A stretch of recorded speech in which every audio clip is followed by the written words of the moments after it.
buka tutup dan buka tutup. Jadi pada saat suasana hatinya lagi enak, mereka boleh masuk. Tapi kalau suasana hatinya nggak enak, mereka nggak boleh masuk. Suasana hati pemerintah Mesir atau apa nih? Kelihatannya pemerintahan Mesir yang paling dari dominan pemerintah dalam hal Mesir. ini. Ya. Ini dana untuk mengirimkan relawan didapatkan dari mana? Ya dari hampir sumbangan semua atau? bantuan. Kader-kader PKS semuanya mayoritas memberikan bantuan $1 man $1. Jadi kurang lebih sekarang sudah mencapai sekitar $0,5 juta yang sudah kita $0,5 juta ya. dan semuanya sudah disalurkan? Masih dalam proses. Untuk delegasi yang berikutnya nanti akan kita berangkatkan. Kenapa tidak misalnya dititipkan ke pemerintah gitu misalnya? Ya, pemerintah mungkin sudah punya alur sendiri, Mbak.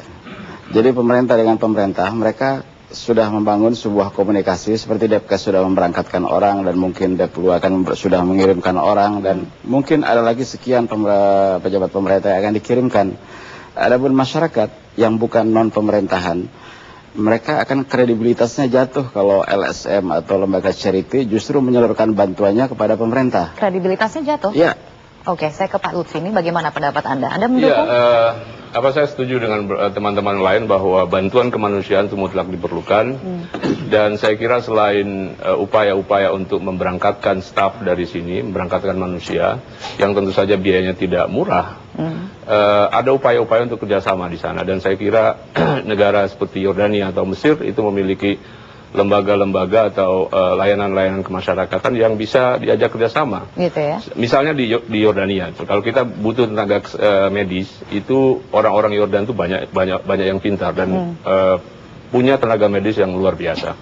Kalau kita punya kerjasama dengan mereka, cukup mengirimkan atau mentransfer uang ke sana. Jadi uang yang seharusnya dipakai untuk biaya transportasi sudah disalurkan saja dalam bentuk bantuan materi, begitu ya? Betul. Anda melihatnya seperti itu? Ya.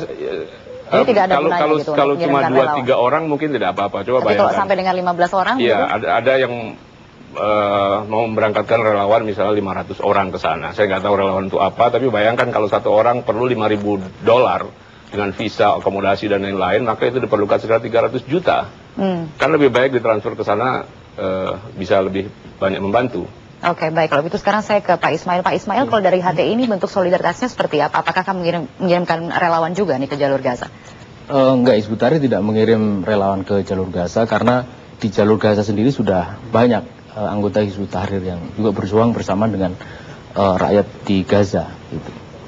Jadi artinya sekarang mengirimkan apa? Bantuannya seperti apa? Apakah misalnya juga ikut mengirimkan bantuan kemanusiaan dalam bentuk obat-obatan dan lain sebagainya? Kita mengirim dana. Ya, kita sedang menggalang dana. Dan alhamdulillah sudah terkumpul.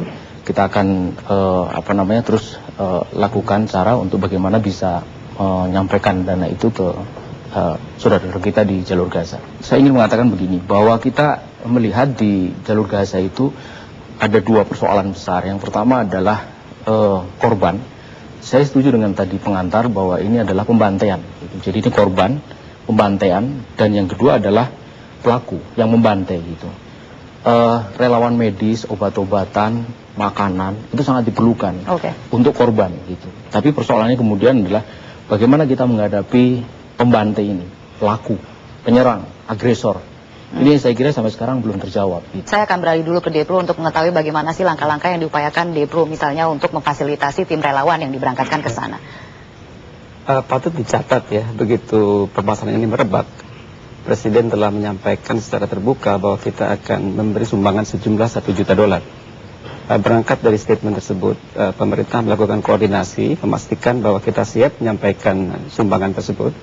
Dan diberangkatlah satu tim sebanyak 15 orang. Ada beberapa unsur di sana, diantaranya dari Mercy tadi, dari Depkes, di bawah Depu tentunya, menyalurkan obat-obatan. Jadi kita realistis. Setelah delegasi tiba di Aman, mereka pada akhirnya menyadari bahwa untuk penyampaian bantuan ke wilayah Gaza tidak bisa tidak harus ada kerjasama dan pemerintah Jordania dan memanfaatkan satu lembaga charity yang mempunyai akses ke jalur Gaza dan akses itu dibuka oleh Israel.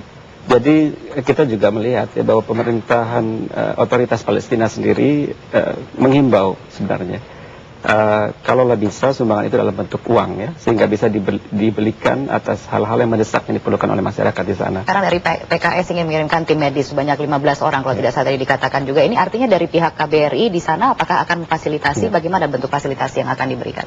Mereka sudah berbicara dengan pemerintah Mesir yang pada intinya bagaimana relawan medis yang sudah ada di sana dapat menyumbangkan dharma baktinya.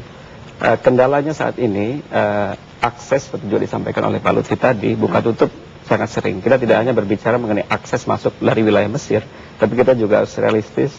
Menyeberang wilayah Mesir akan masuk di wilayah yang dikontrol secara ketat oleh pihak Israel.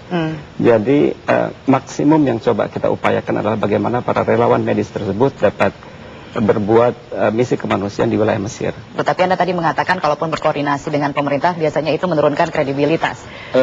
Maksud saya begini, jadi tadi kan arahannya atau pertanyaan yang mengarah adalah bagaimana kenapa tidak diserahkan kepada pemerintah.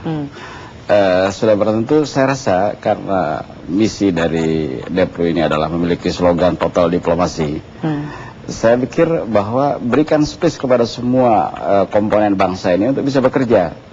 Bagi para pemikir seperti dari Jil, mamanya dia hanya pikiran-pikiran saja yang disumbangkan. It's okay. Dari kawan-kawan dari Hizbut Tahrir, mereka bergerak di sini, it's okay. Dari Deplu yang memfasilitasi alur diplomasi, it's okay. Tapi jangan menutup pintu-pintu yang lain. Apakah Anda merasa pintu itu ditutup? Tidak, saya tidak mengatakan pintu itu ditutup, tapi jangan dibatasi. Biarkan semuanya mereka berusaha. Justru dari Deplu dan dari KBRI ini harus menjadikan semua opsi ini sebagai pressure untuk bisa melakukan sesuatu dalam kapasitasnya sebagai negara. Adapun mereka yang sudah berangkat ke sana, ya itu adalah semangat mereka. Dan saya rasa kekhawatiran bahwa mereka akan menjadi korban akan ini itu, mereka datang ke sana sudah siap menjadi korban. Bukankah faktor keselamatan ini juga dipertimbangkan ya Pak ya? Memang dilematis ya. Pemerintah menyadari bahwa ekspresi solidaritas itu sangat kuat di masyarakat. Kita sebuah satu gelombang istilahnya Pak. Masyarakat, pemerintah dalam melihat isu Palestina kita satu suara. Namun sebagai pemerintah kita ada kewajiban dalam aspek perlindungan masyarakat. Kita tentunya menghimbau bahwa dalam mengekspresikan solidaritas untuk Palestina sebaiknya atau sejatinya dalam bentuk-bentuk yang diharapkan juga oleh pemerintah Palestina dan rakyat Palestina.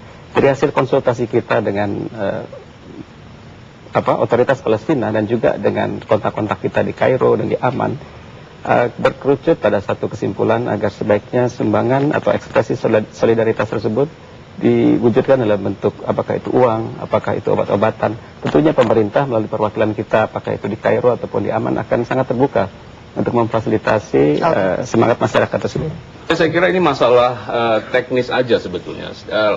Prinsipnya kita semua setuju bahwa kita harus mengirimkan bantuan kemanusiaan ke sana. Nah, masalah teknis adalah bagaimana caranya itu agar efisien dan bisa sampai ke sana dan bisa dimanfaatkan dengan sebaik-baiknya. Artinya tapi kalaupun misalnya sekarang ada dari PKS gitu misalnya atau dari ormas-ormas lainnya mereka ingin memberangkatkan relawan, apakah itu relawan medis ataupun relawan lainnya, itu kalau bagaimana? di sana masih bisa diandalkan tenaga di sana, saya lebih prefer kita menggunakan tenaga di sana. Karena saya beberapa bulan lalu ke Yordania misalnya, dan mereka punya kerjasama yang baik sekali dengan masyarakat Israel sendiri, karena mereka punya hubungan diplomatis Yordania dan Israel, dan mereka punya tenaga medis besar sekali. Jadi kenapa kita tidak mengontak misalnya tenaga medis di sana untuk diterjunkan ke lokasi dan kita support di sini dengan uang misalnya. Pak Lutfi Hasan bagaimana Ya, melihat? Apakah kemudian misalnya yang 15 orang ini untuk sementara waktu tidak diberangkatkan terlebih dahulu? Ya, itu satu gagasan ya. Kita sudah paham bahwa di lapangan hampir semua ini adalah problem dunia Arab yang kemudian karena mereka Islam lalu menjadi problem dunia Islam. Dan yang paling penting menurut saya adalah kehadiran masyarakat Indonesia untuk datang. Apakah itu sebagai tim relawan medis ataukah tim untuk memberikan evakuasi dan lain sebagainya, apapun bentuknya, ini akan memberikan sebuah moralitas yang sangat luar biasa bagi bangsa Palestina. Dan itu sangat diharapkan. Akan kita lanjutkan setelah pariwara berikut ini bagaimana sejauh mana upaya diplomasi yang sudah dilakukan untuk membantu warga Palestina akan kami bahas sesaat lagi. Tetaplah bersama kami.